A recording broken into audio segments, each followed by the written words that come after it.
साल है 2560 ईसा पूर्व। सहारा रेगिस्तान की गर्म हवाएं आपस में टकरा रही हैं। सूरज मानो आसमान से आग बरसा रहा है। दूर तक सिर्फ सुनहरी रेत फैली है, लेकिन इस चिलचिलाती धूप में भी गीजा के इस बंजर मैदान में एक अजीब सी हलचल है। एक ऐसा शोर जो सदियों तक गूंजने वाला है। मैं देख पा रहा हूँ हजारों नहीं बल्कि लाखों इंसानों का एक सैलाब। कोई पत्थर तोड़ रहा है, कोई भारी रस्सियां खींच रहा है, तो कोई पसीने से लथपथ होकर नक्शे पर उंगलियां फेर रहा है। आज यहाँ कोई आम इमारत नहीं बल्कि दुनिया का सबसे बड़ा अजूबा आकार लेने जा रहा है। The great pyramid of Giza. मिस्र के सबसे ताकतवर और खूंखार माने जाने वाले फेरो यानी राजा खुफू ने अपने लिए एक ऐसी कब्र का सपना देखा है जो मौत को भी मात दे दे। एक ऐसी इमारत जो जमीन से शुरू होकर सीधे आसमान तक जाए, ताकि मरने के बाद उनकी आत्मा सीधे देवताओं से मिल सके। लेकिन मेरे मन में एक ही सवाल गूंज रहा है, बिना किसी क्रेन, बिना लोहे के औजार और बिना पहिए के ये इंसान इतना बड़ा चमत्कार करेंगे कैसे? आइए इतिहास के इस पन्ने को आज लाइव बनते हुए देखते हैं। हम इस वक्त पिरामिड के निर्माण स्थल से कुछ दूरी पर मौजूद एक विशाल खदान में खड़े हैं।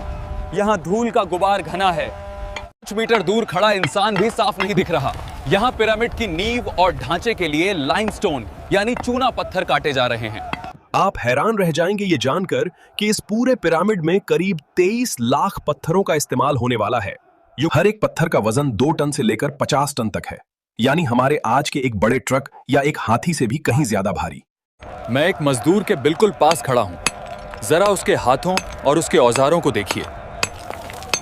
उसके पास आज के जमाने जैसी ड्रिलिंग मशीन या लोहे की आरी नहीं है।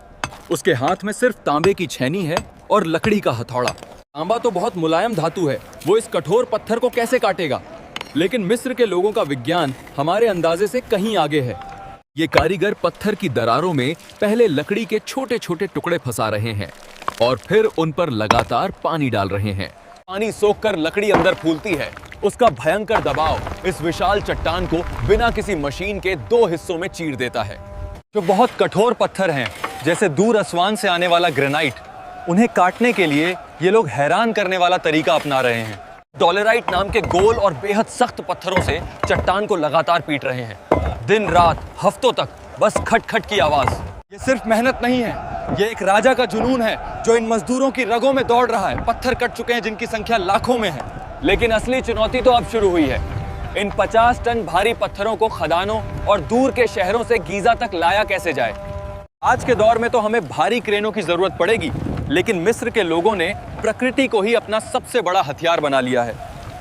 नील नदी उफान पर है। हर साल नील नदी में जो बाढ़ आती है उसे ये लोग आखेट कहते हैं। नदी का पानी चढ़कर निर्माण स्थल के बहुत करीब आ गया है। लकड़ी की विशाल नावों पर इन भारी भरकम ग्रेनाइट पत्थरों को बड़ी सावधानी से चढ़ाया जा रहा है। नदी की लहरें बिना किसी इंजन के इन भारी पत्थरों को गीजा तक ले जा रही हैं। लेकिन पानी का सफर खत्म होने के बाद क्या? जमीन पर तो पहिए का आविष्कार भी नहीं हुआ है। मैं कंस्ट्रक्शन साइट की तरफ मुड़ता हूँ। एक अद्भुत नजारा है। करीब 100 मजदूर मोटी मोटी रस्सियों से एक भारी लकड़ी की स्लेज को खींच रहे हैं। स्लेज यानी लकड़ी की बिना पहिए की एक गाड़ी जिस पर एक विशाल पत्थर रखा है। मजदूर एक साथ हुंकार भर रहे हैं, लेकिन ये भारी पत्थर रेत में धंसने के बजाय उस पर फिसल कैसे रहा है? जरा ध्यान से देखिए उस आदमी को जो स्लेज के बिल्कुल आगे आगे चल रहा है। वो लगातार रेत पर एक मटके से पानी गिरा रहा है। ये पानी गिराना कोई धार्मिक रस्म नहीं है, ये है असली भौतिक विज्ञान। पानी रेत के कणों को आपस में चिपका देता है और घर्षण को लगभग आधा कर देता है। उसी गीली और सख्त रेत पर यह भारी पत्थर मक्खन की तरह आगे बढ़ रहा है।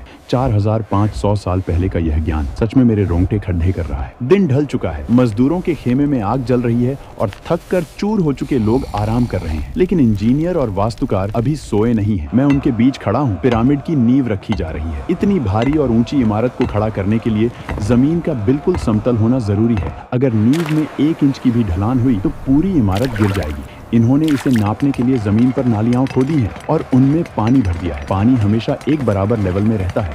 इसी पानी के स्तर को नापकर इन्होंने 13 एकड़ की इस जमीन को इतनी सटीकता से समतल किया है कि इसके एक कोने से दूसरे कोने के बीच 1 इंच से भी कम का फर्क है। और अब ये आसमान की तरफ देख रहे हैं। वास्तुकार रस्सियों और लकड़ियों की मदद से कुछ नाप रहे हैं। वो ओरायन बेल्ट के तारों और पोलर स्टार की मदद से पिरामिड की दिशा तय कर रहे हैं। बिना किसी आधुनिक कंपास के यह पिरामिड उत्तर, दक्षिण, पूर्व और पश्चिम की दिशा में इतना सटीक बैठाया जा रहा है जो आज के वैज्ञानिकों के लिए भी किसी जादू से कम नहीं है। ऐसा लगता है जैसे ये लोग जमीन पर सिर्फ इमारत नहीं बना रहे बल्कि आसमान का एक सटीक नक्शा जमीन पर उकेर रहे हैं। इस पिरामिड का पैमाना अविश्वसनीय है।